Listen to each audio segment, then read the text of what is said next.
Okay, I started recording. I'll have to edit out this first part.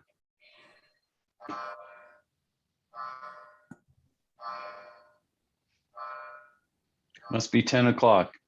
Yeah, yeah, I can hear someone's clock. All right, that's Let me me. All right, I got 3 more to bring in here.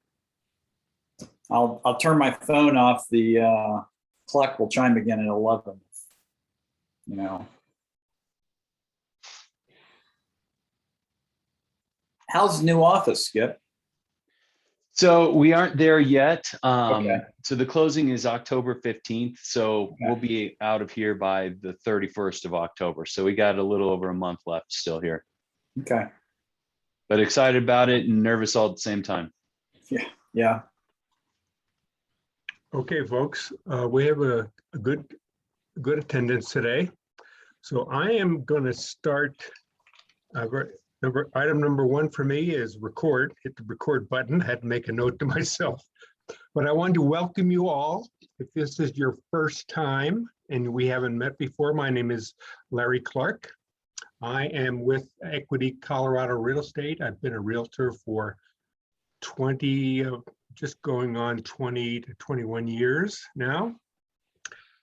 My focus in the real estate market is obvious to those of you who attended my prior sessions. My focus is on senior living, seniors themselves. Life happens, and then as you know, as we get older, our needs change, and I try to address my marketing efforts and my market focus on the senior market. As a consequence, I have organized, created Mature Living True Seminars. We used to do them in person. That was, seems like many years ago.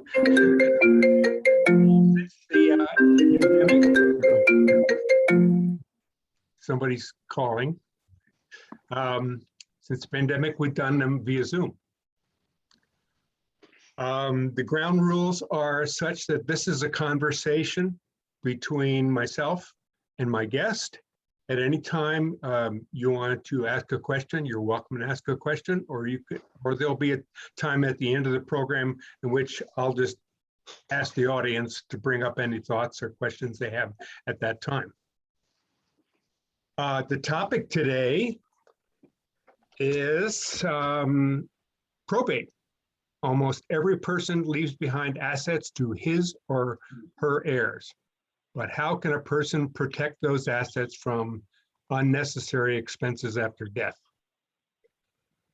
I would like my guest, Skip, can you introduce yourself, and please do include, we have included your contact information in the chat in case you want to contact Skip for any reason after the meeting. But Skip, introduce yourself to the audience. Sure. Can everybody hear me okay? Yeah, I can.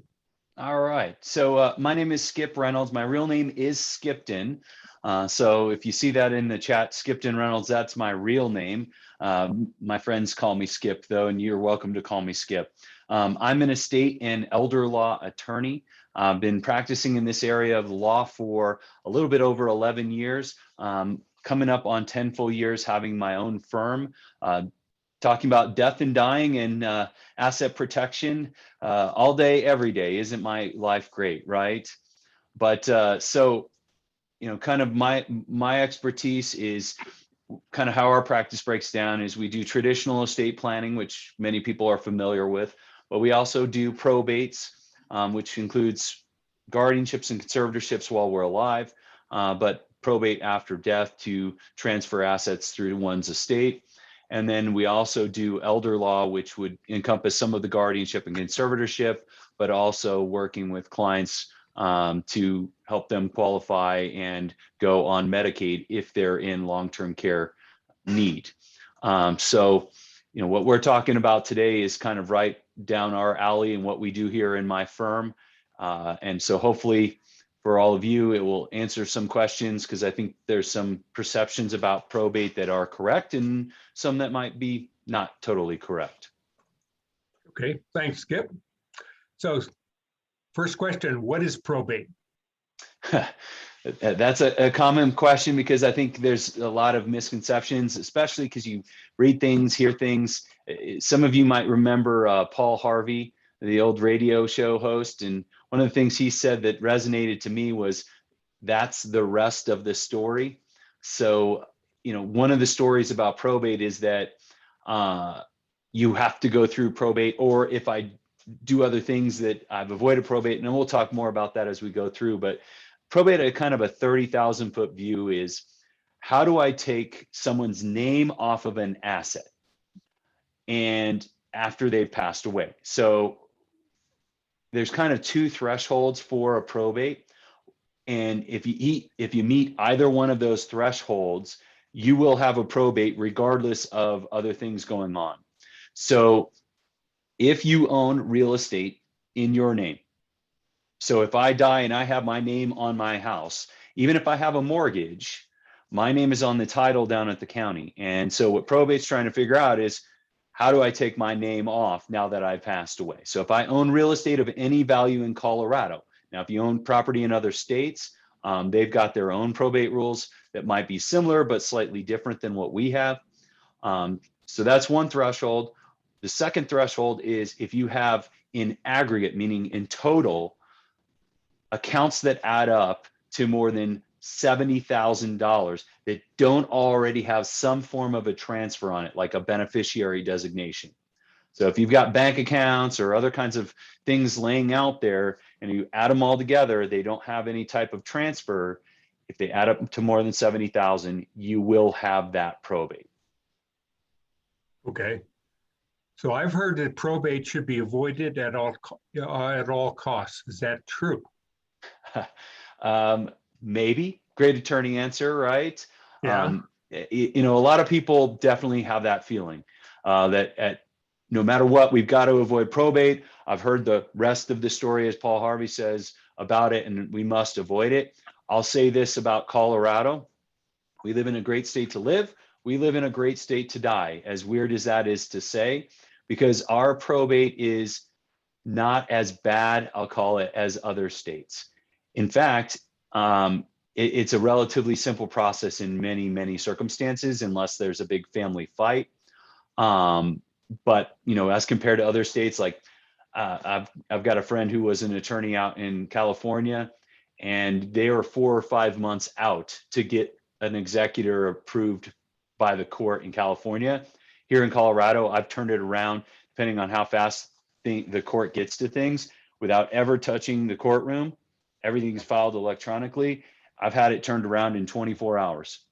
So it kind of depends on the county there. So I don't think that that's a big deciding factor is the hardness of the court. The other is sometimes, I'll be honest, it solves problems.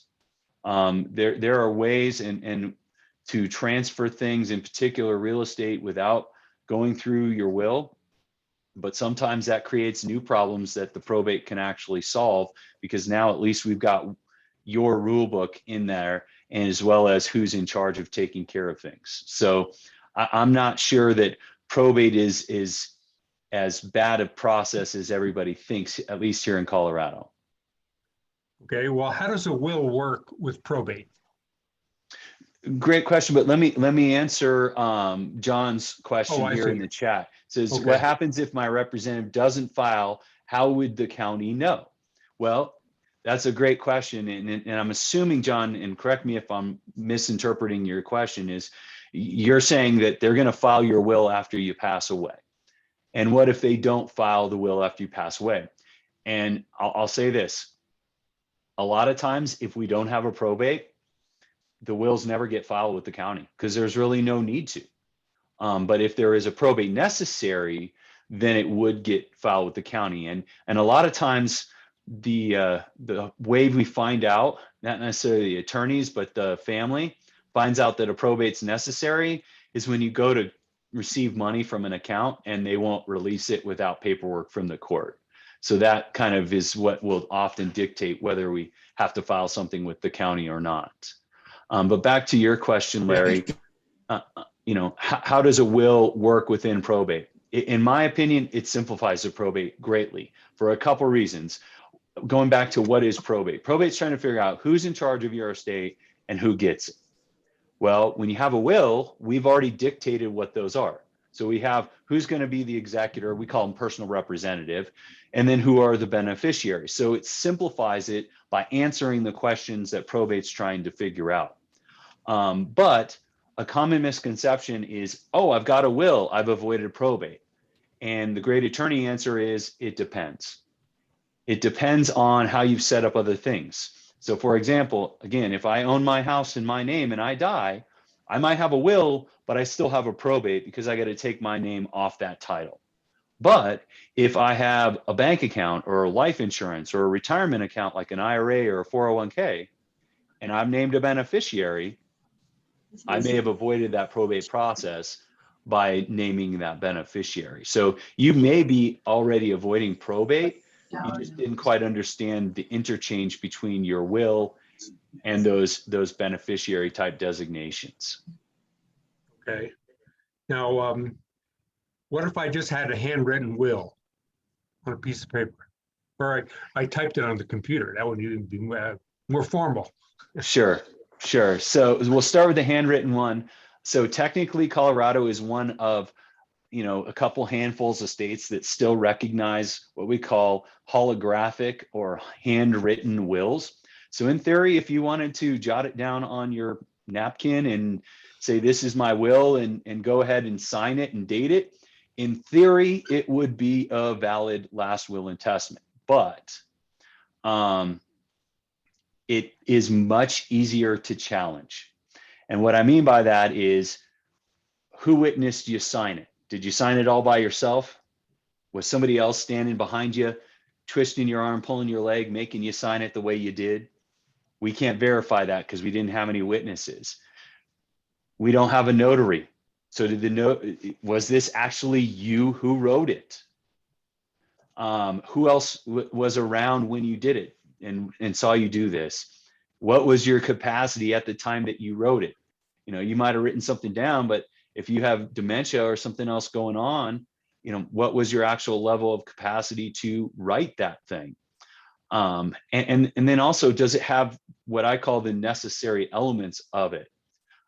So the necessary elements are, did you name a personal representative and did you name beneficiaries?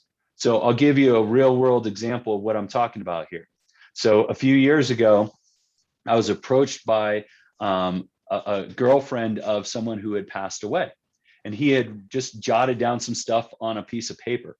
He'd said, I want all my personal items to go to this person. I want all the rest to go to this person. And that was it. Signed it and dated it. And there was some real question as to who is going to be the executor of the estate, because this individual didn't write it down. Now, it turned out that the girlfriend was able to become the executor, personal representative of the estate. But at one point, his family tried to challenge that, saying that she didn't have the necessary standing to be the personal representative. Now, I had to remind their attorney that actually she did under our statutes, but that made it more challengeable. I had another estate here in the last couple of years where this individual, unfortunately, was not capable of writing any longer. I mean, he could just barely scribble his name because of Parkinson's. And so he had his niece write out his wishes. So it was handwritten, but it was handwritten not in his handwriting. Big problem for the court. To Larry's point, it would have been better for them to have typed it out in complete totality and had him sign it. That would have been better than having someone else write it for you if you can't write it. So, obviously we can do this. Maybe I'm biased, maybe I'm not, but I would definitely recommend not handwriting a will unless you just truly have nothing else and you are on your last breaths. It would be much better to go through a more formal process. Sharon had asked the question, handwritten with a notary. Yes, you can take that down and have that and sign it in front of a notary, and they can notarize it. Because then at least they can verify that you are who you say you are, and it wasn't this niece writing out the will. Just a follow-up question, who's likely to challenge a will? I mean, are there candidates usually in some is a commonality in challenges? Well, I mean, the biggest challenges is they come in a couple of different forms, in my opinion. One is someone gets a higher percentage of the estate. Uh-huh. So, let's say you've got two kids, and for whatever reason, the will says that one kid gets 70% and the other kid gets 30%. That's a good reason. That's Yeah. where you see a challenge typically, because they feel jilted. The other is, and this one is harder. People make promises, right? They'll say something to someone. Hey, I'm going to give you X amount of money, or I'm going to give you a percentage of my estate. And that could be a kid, that could be a grandkid, that could be, your next door neighbor, and then have it not written down. Right. And so now they challenge it, saying, well, so-and-so told me that they were going to give me this portion of the estate. Those are the big challenges. I think the other challenges come from disinherited heirs. If you try to disinherit one of your natural children or something like that, you'll often get them challenging it, just because they've got something to lose there. Those are the number ones. Or the other challenges come from, so this will got signed under duress, right? That person standing over their shoulder telling them they got to sign it. Or, the person who's the personal representative, the other family members don't trust. It may not be challenging the form of the will or the beneficiaries. They just don't want that person in charge. Yeah. Those are really common ones. Okay. So what if I don't have a will? Well, if you don't have a will, you lose control. What I mean by that is you don't have control over who is the personal representative, or most commonly known as executor, and we don't have control over the beneficiaries. So we might have some idea of who those things are, but we don't have control over it. See, because when you have a will, you get to say who's in charge and who gets the benefit, versus, if you don't have a will, we don't know those things. So right now we're working on an estate where this individual passed away, never married, no children, only child, both parents deceased. Who are the beneficiaries? Who's in control? She didn't put anything in writing. So now we're having to go and hire an investigator to find all of these people. And then one of those people raised their hand and said, well, I guess I'll do it. I'm not really sure I want to, but nobody else will. So I'll just step in and do it. And so this individual lost complete control over what was going to happen with this estate. Now, many circumstances aren't that complex, but we still don't know. To that earlier story where the girlfriend stepped in, they were challenging her ability to be the personal representative, or at least purporting to. So having those things done in a will just really simplifies it, even if we have probate. It looks like Sharon had another follow-up question. Is there a benefit in having a professional will versus a handwritten will that is notarized in the state of Colorado? I would say absolutely. And for maybe this one reason solely. If a client is sitting in front of me and I've talked to them about what they want in their will and they don't want in their will and why, and now they're sitting in front of me again, and I'm, either notarizing it and witnessing it and doing all the other formalities in our office, I am the star witness when someone tries to challenge the validity of this will, right? I get to stand up there in front of the judge, in front of whoever's there in the courtroom, and say, I sat with this person. This is what they told me. I thought they had capacity at the time. No one else was standing in the room telling them that they needed to do it this way. So it makes it much more difficult to challenge from that perspective. And so I think that's why having a professional do it, is just better, plain and simple, than the handwritten will. And then Susan asked, under what circumstances is it acceptable, to do it yourself, your own will with Rocket Lawyer or some other such service? We see these things come through our office all the time, Susan. I'll be really honest. People mess them up all the time. And the problem is when do we find out that you haven't done your will right? After you passed away and it's too late to fix it. What I mean by not doing it right is I had somebody years ago, very start of my career, they were actually friends of my mother. They had done the same kind of thing. They'd gone and gotten it from Office Depot or online or free, whatever. And they had written not applicable in the witness line. And they had it notarized. So it might have worked, it might not have worked. I had some other clients go to LegalZoom and they did not name each other as executors of each other's wills. And they didn't realize it until I reviewed their will and said, did you guys mean to do this?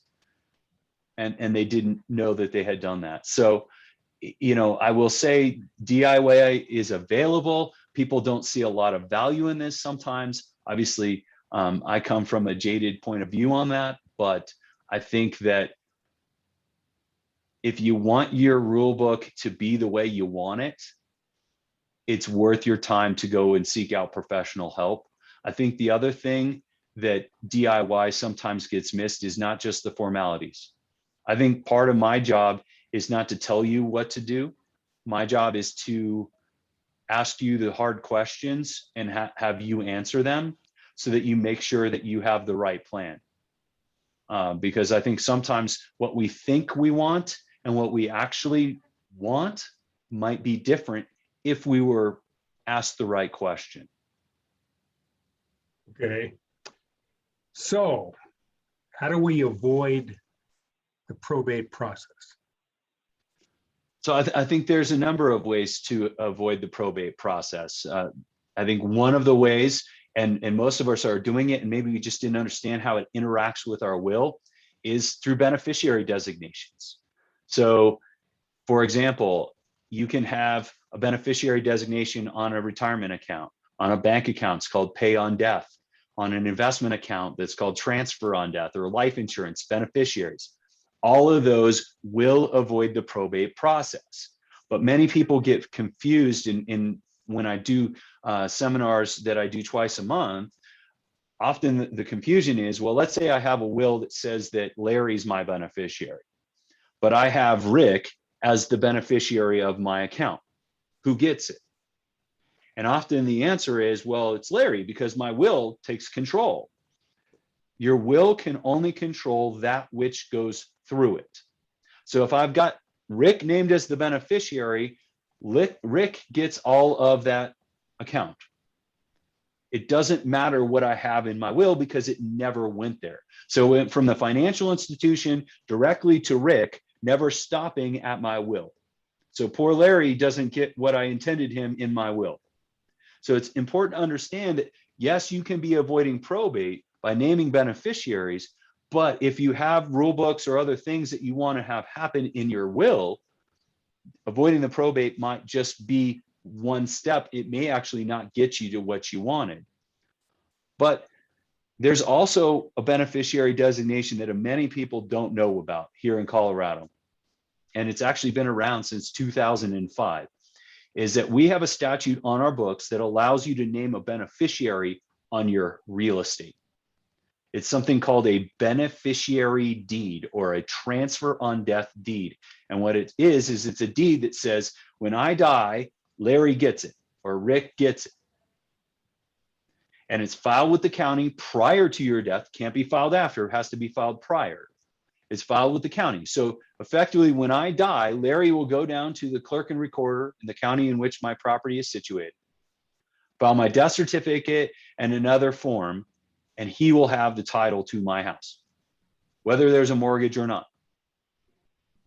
It is a simplified trust that we came up with because the number one reason for probate in the state of Colorado still is transfer of real estate.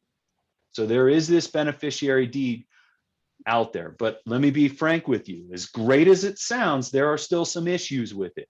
And it kind of circles back to my point of how sometimes probate solves issues.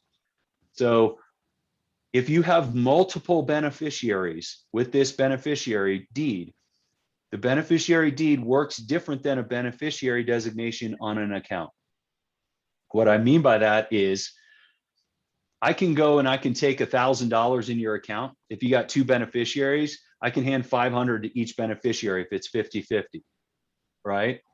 But I can't walk up to your house and cut it in half or in thirds or however many beneficiaries you might have.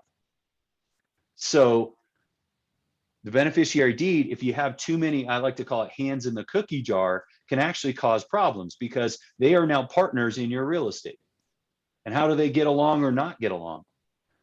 I had a client years ago that was one of 8 beneficiaries of a beneficiary deed to their grandfather's farm in Kansas.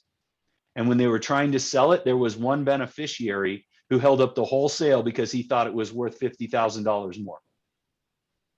Too many hands in the cookie jar. It would have been better to go through probate so we can put one person in charge and tell that one person what we want them to do with the property and get rid of 8 hands having a deciding say in that particular circumstance. But the other thing is who's paying the ongoing bills, right? Maybe you still have a mortgage that we need to pay so we don't go into foreclosure. What about water bills or HOA bills or other kinds of utilities, right? We still got to pay those. Who's paying it? You might recall, back when we were in high school, we did a group project and some people did all the work and some people took the grade. That same thing can happen here, but at the closing, guess what happens? However many people are involved, they get paid out their share. And now it's up to their moral good graces to make the individual whole who did all the work. So if they're not all chipping in equally for all those bills, in theory, that person who chipped in all those payments may not get back what they put in because of the way that the deed is structured. So you got to kind of look at your family. As great as that beneficiary deed seems, you got to look at your family or whoever your beneficiaries are as to whether that makes sense. From a real estate perspective, in 20 years, I rarely have seen beneficiary deeds involved in transactions. When in the contract, for you guys that don't do this every day, there's a choice, and when you purchase property, to choose a deed type, and I never, ever. It seems rare. It seems rare. I don't understand. I think that it's becoming more and more prevalent. I think you'll start to see it more. I know that there's some attorneys that rely on it strictly. In fact, the attorney that I started out working for, I think that individual still loves them and uses them for almost every single client. I've started to see enough issues with it that I am very selective, and I definitely educate clients as to whether we should be using it or not. It works great in some circumstances, but like I said in my examples, it can blow up spectacularly too. And honestly, with reverse mortgages, it's problematic. I had an issue a few years ago, and the company wanted all this paperwork to transfer the title to the kids, and I said, they already have the title. They'll just give it back to you because the value of the house was less than what the mortgage amount was. It was kind of a weird time, but kind of a crazy deal. Let me answer Susan's question here real quick. What is the process when someone dies intestate? What intestate means, folks, is dying without a will. Who gets assigned as the personal representative if there's no family who steps forward? If there's no one who steps forward and no beneficiaries that want to take on the assignment, generally what will happen is the public administrator, which is usually a law firm or something similar, that will be appointed by the court to administer the estate.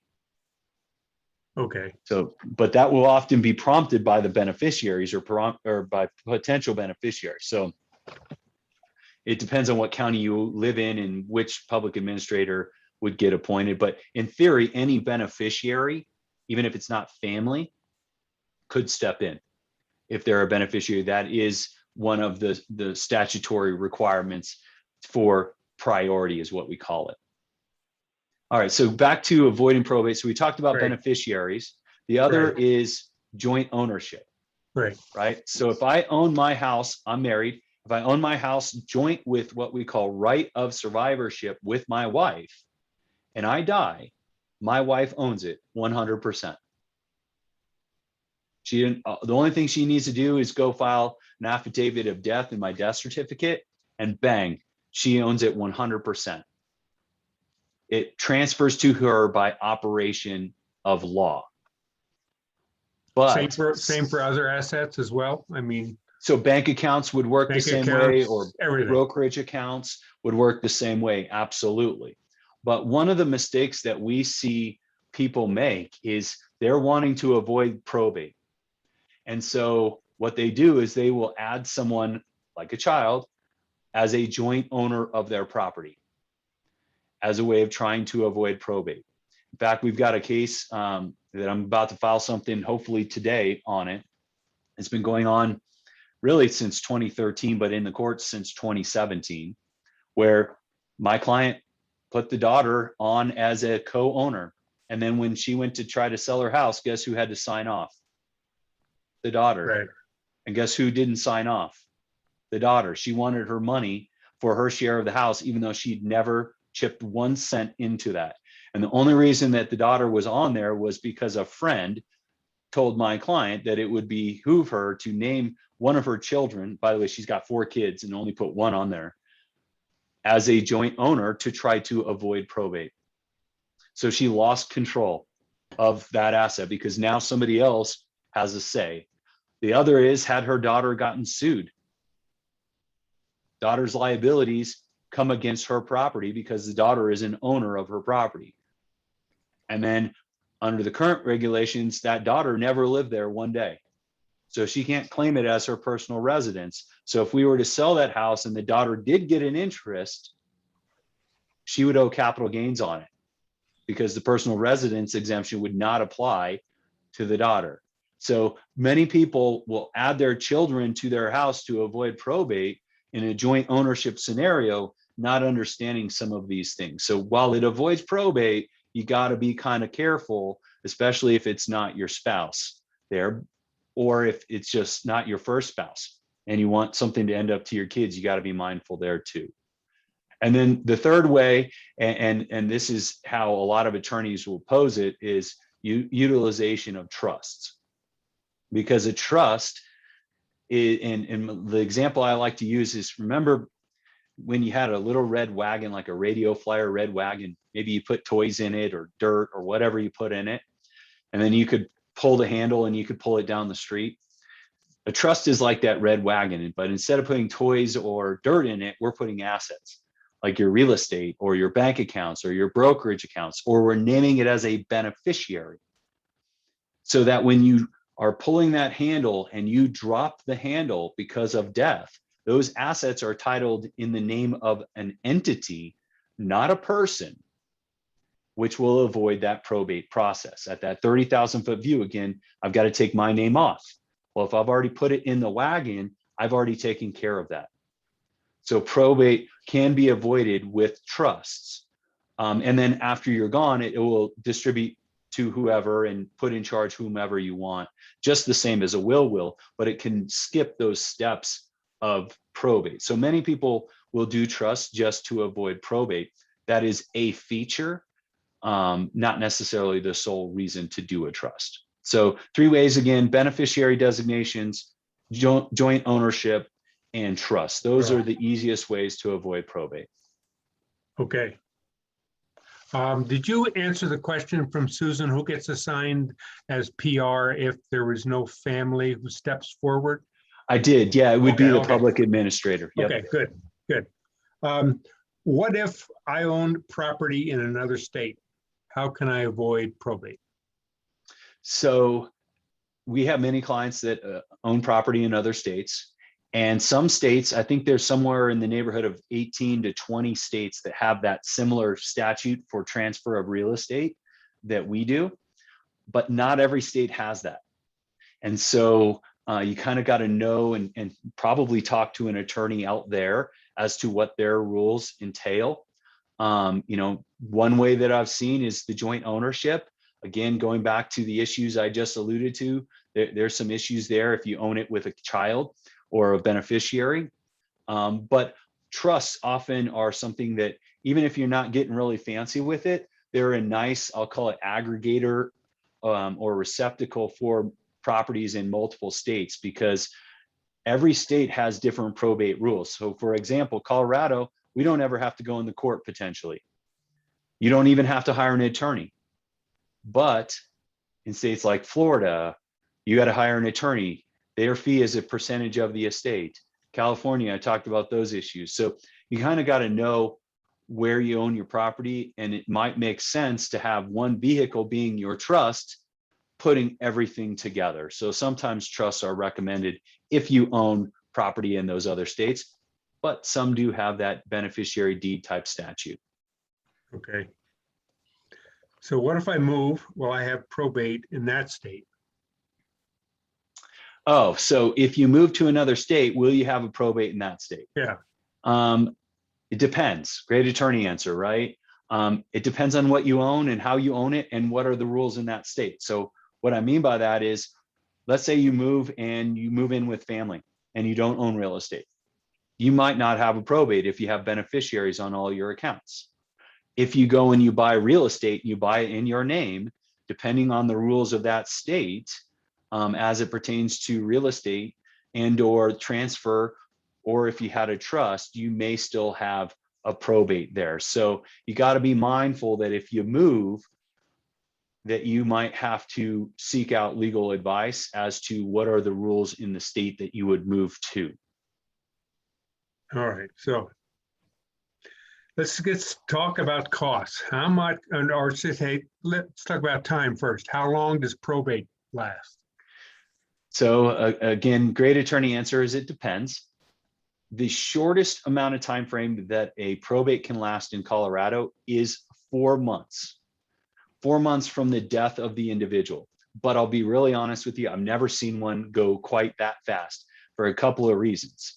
It's 4 months from the creditors have a minimum of 4 months from the death, but we have to file paperwork and we have to notify these people. So that pushes it out, and we can't get somebody appointed by the court until the person's been dead for 5 days.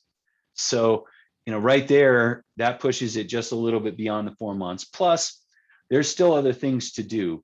Let's say somebody passed away August 1st. Technically, we could close the estate as of December. But if that person lived 7 months in this tax year, we're going to have to file at least a final tax return notifying the IRS that that individual's died, even if they owe nothing, or maybe they're getting a refund. So that could push it out longer just for tax reasons, let alone dealing with the other assets. So typically what we see is more like 6 to 9 months to deal with things. Technically, creditors have up to 12 months to potentially rear their ugly head, depending on different scenarios.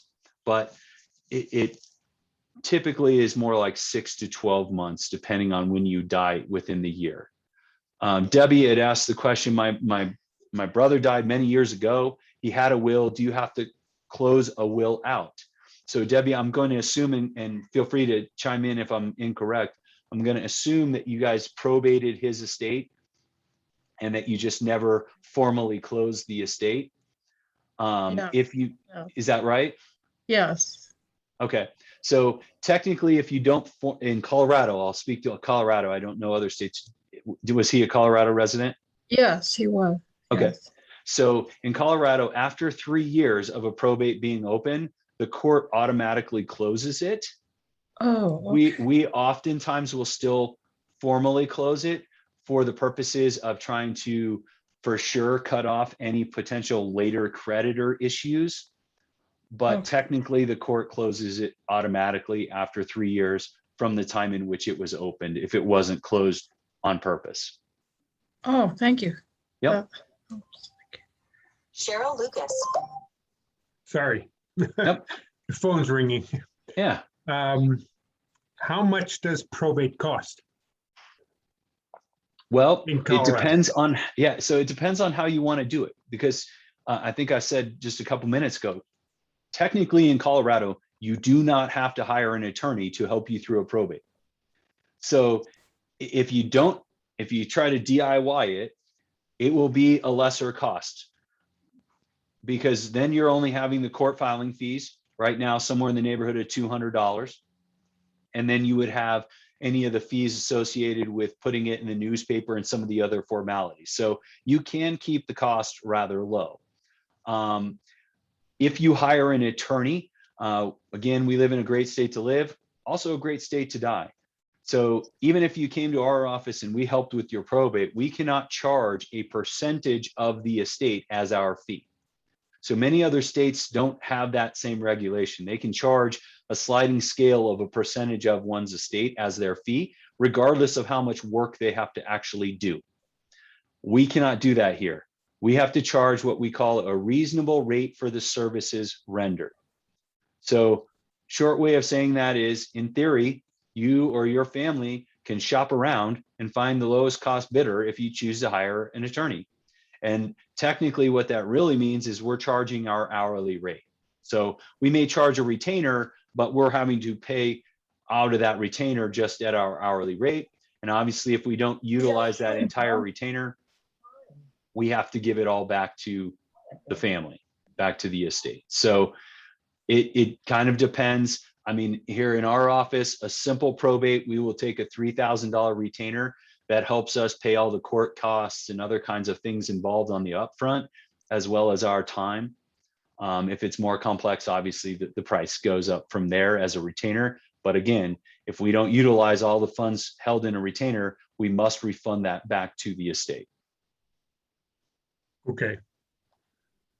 And the no fees are set by the state in any for probate for attorneys, are they? Not for attorneys. Now we do, when we file the petition for probate, we do have to put in what our fees are going to be.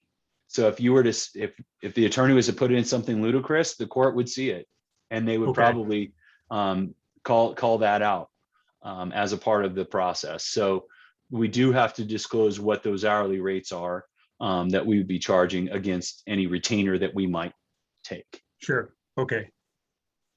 So what about taxes? Well, Taxes so and probate. yes, so a lot of people have this thought in mind that somehow the state of Colorado profiteers off of our estate when we die. And that, in my opinion, is a false narrative. What I mean by that is Colorado doesn't get any amount of our estate just because we died here, right? A lot of people think, oh, I've got a probate and somehow the state of Colorado is profiteering off it. The only thing that the state of Colorado gets any part of is any income taxes due from your estate.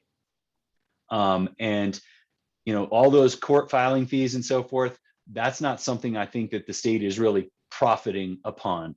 Again, Colorado, great state to live, great state to die. We don't have a Colorado estate tax. So there's a federal estate tax, which this year is 11.7 million per person. But Colorado, regardless of the value of your estate, has a zero estate tax. So you could have a $100 million estate and owe $0 to the state of Colorado in the form of estate taxes. Now, income taxes, like on your final tax return or distributions from your retirement accounts, there might be some income taxes due to the state of Colorado, but no special tax directly just for dying here. But be aware, you know, there might be capital gains or other things going on too. So there might be other taxes, but not necessarily a quote unquote estate tax here in Colorado.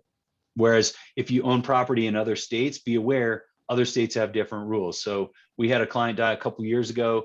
He owned a bunch of real estate in Nebraska. His estate owed 1% of the value of that real estate in Nebraska to the county in which it was located as an estate tax.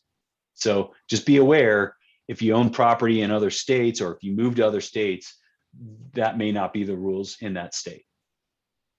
Okay, now, just to review, there's no federal limit for, there's no estate tax federally unless the estate is over $11 million.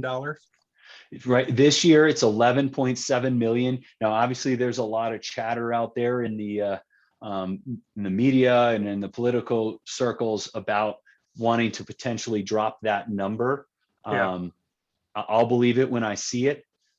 That's just my personal standpoint on Congress right now, that they can't even build roads and bridges. How are they going to change the taxes? Right. But it is out there that they do want to drop that number. But what they want to drop it to is something like 5 million. You know, Yeah. I would say 99% of us still aren't concerned at even 5 million. Right. Okay, good. Okay, well, that's all my formal questions for Skip. Does anyone have anything that's you'd like to discuss that's you can share with us? This is Ruth Ann. I Yes, do have Ruth a Ann. question. How do you, the transfer of deed, death deed for real estate? How do you go about that? When you say how do you go about that, Ruth? Is there well, here's the thing. I mean, I'll just say, I'm single. I have no kids. I'm fairly young, but God forbid something happened to me. I just want to make sure that, I don't think that I need like a trust for it. It sounds like the transfer of deed would Sure. be a better option. So Yeah, it very well could be a great option for you, Ruth Ann. It's hard to know without kind of having more one-on-one about other issues, right. or anything like that. But the way that it gets done is, I mean, obviously, I'm going to come from this biased perspective. Sure. Is you should probably see an attorney, whether it's me or someone like me, Yeah. to have that further discussion. But what happens is, we pull the legal description associated to the property. We say, who do you want it to go to and in what shares or whatever. And then it has to be filed with the county. Again, it must be filed prior to your death. The attorney that I work for starting out, we always file them for our clients, because prior to me working for him, he didn't do it that way. He had a client, took it home with him.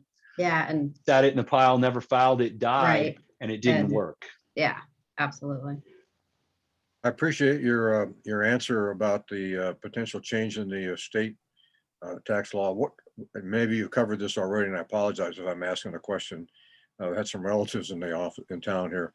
Sure. What about the change in the step up in basis rule? Do you think that's likely to happen, or what? I mean, I know you can't make an accurate prediction, but what's your feeling about that? I mean, if I had a crystal ball, I wish I could tell you. There have been proposals, just so everybody knows what Gerald's talking about. And by the way, Gerald, I love that Randy Gratishar jersey in the back there. But he should be in the Hall of Fame, by the way. But so what the step up in basis is right now, under the current regulations, if you bought your house for whatever value, let's say you bought it for $100,000 and now it's worth $500,000. All of that is technically capital gain growth. But right now, if you died here in 2021, your family would get it from you, whether it goes through your will, goes through a trust, or even through that beneficiary deed. It would be as if your beneficiaries bought it from you at your date of death. And that 400,000 of capital gain would be wiped away. That's the current regulations. There have been proposals to get rid of that capital gain, that you are not going to get that complete wipe away. Now, what I've read regarding it, Gerald, and obviously it's all subject to whatever they would actually get in writing in Congress and pass. But what I've seen is that there will be some sort of probably exemption amount. So I've read articles saying that there might be a $1 million exemption amount. So if you bought your house for $100,000, unless you've got over a $1.1 million value, you would still pay zero in capital gains on that transfer, however it gets transferred after death. So, and I wouldn't be surprised if they had some kind of exemptions that way, because, I mean, say what you will about the political parties, the Democrats try to say that they're champions for the middle class. If they were to get rid of that this taxes the middle class just as much as it taxes the upper class. So without an exemption amount, it would be very taxing to the middle class, and they might want to have the perception that they're not doing that. So that I would expect some level of exemption. I've also had thoughts, and these are just my thoughts, that if they do that, they should just get rid of the estate tax, because effectively now they are taxing everybody, right? They're taxing all of us guys that own property that a value has increased, potentially if they don't have exemptions, but they're also taxing us on those retirement accounts. That's the number one tax that we're seeing right now, is that a whole generation of people saved for 30 years in IRAs and 401ks, and the tax man is coming for that money as of January of 2020, much quicker for your beneficiaries. Did that answer your question, Gerald? Yeah, thank you. Yeah, sorry, I don't have a solid answer because until they put it in writing, it's hard. It's just conjecture, Right. I feel. No, I realize, I know you didn't have a solid answer, but Yeah. I'm always looking for everyone, all the experts, different opinions. So that's very helpful. Yep. Debbie had asked a question here. I still have a bank account in my brother's name. You said the will is now closed out. So can I access this account for myself? So if there's still an account in the name of his will, so was a probate open, Debbie? Well, I'm not sure I can answer that question. It seems to me like maybe one never was opened, because otherwise Okay. you would have had to close that account. And Okay, so depending on how much is in that account, if it's under that $70,000 threshold, were there any other assets that were a part of his estate? Yeah. Yes, Okay. yes, there was a house. Okay. So We sold it. okay, so that tells me that he'd either done a beneficiary deed or a probate was opened. So if you haven't closed out that account, if you did have a probate, then you might be able to go in and close that out. Now, if it's been over 3 years, I could see the bank saying we want a new letters testamentary. So we yeah, may have to go back to the court, and I'll call it, just reopen it briefly so that you can get that yes, reissued letters testamentary to take to the bank and withdraw that money. If you're the sole beneficiary, Yeah. then at that point you could go ahead and transfer it probably at this point. that makes sense. Thank you. That Yep. makes sense. Um, Any And other then you asked questions? another one. If my husband dies, am I responsible for his Oh. debts to be repaid?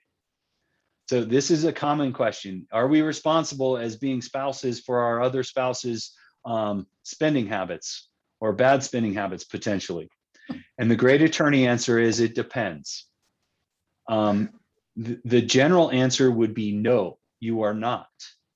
But there have been circumstances that I've seen in my office where we have been responsible. Because if you're benefiting in some way and you understood he was running these credit cards and buying things for around the house or whatever, and you're benefiting from it, in theory, the credit card company could try to make that claim saying that you benefited from his spending. Now, if he was spending it just on stuff solely for him, I think you have a stronger argument if they were to come with that. okay, thank you. What other questions does anybody have? Last call. Yeah, can you hear me? Yeah. Okay, I have a house deed filed with a county under a trust, and it was set up in 2011. The trust was changed in 2019, and a person of the two people that were on it for beneficiary, I don't know if they were directly on the deed itself or if it's in the trust. In 19, the trust was changed, and one of those two beneficiaries was taken off. Does a new deed need to be filed with the county?